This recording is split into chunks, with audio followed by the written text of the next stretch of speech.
Hi, I'm Linda Hasanuma with the Center for the Advancement of Teaching.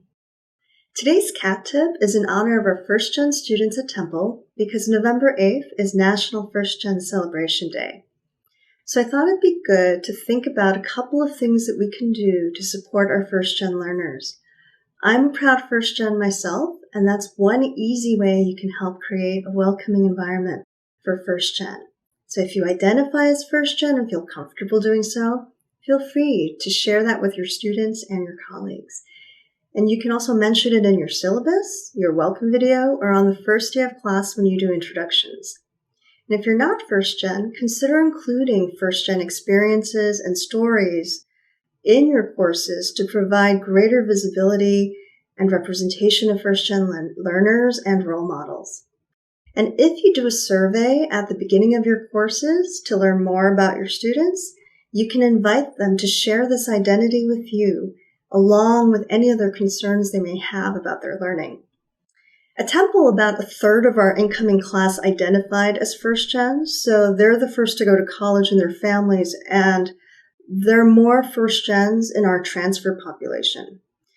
This matters because First Gen learners may not necessarily have the benefit of parental insights and experiences to help them navigate college. They may not know about all of the resources available for financial aid, study abroad, free tutoring, the purposes of a syllabus and office hours, and timeframes for applying for internships, graduate school, and fellowships.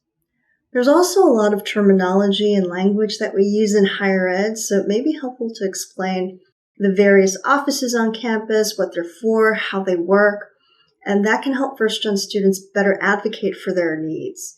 We can show students how and why developing relationships with us through office hours can benefit them while in college and beyond, and help students familiarize themselves with both the cultural and academic norms of college. For First Gens, transparency really matters. So clearly articulate the purpose of your activities and assignments and your expectations. Explain clearly what you want students to do and how you will evaluate their work. Don't assume that all students have the necessary study skills to succeed. So be explicit about how to best study for particular assignments and show them how to access resources to help them develop their study skills. First Gen students also tend to study alone and they feel more isolated. So encourage your students to get to know each other and build community through group work, and encourage them to form study groups. These practices benefit all of our students, but research shows that they can really benefit our First Gen learners and their ability to persist and succeed in college. For faculty who'd like to learn more, there's a faculty learning community at Temple organized by leading experts on First Gen learners, Drs. Jennifer Johnson and Juliet Searcy. Drs. Johnson and Searcy will lead a workshop for faculty on First Gen learners and resources at Temple on Wednesday, November 9th from 3 to 4:30 p.m. at the CAT.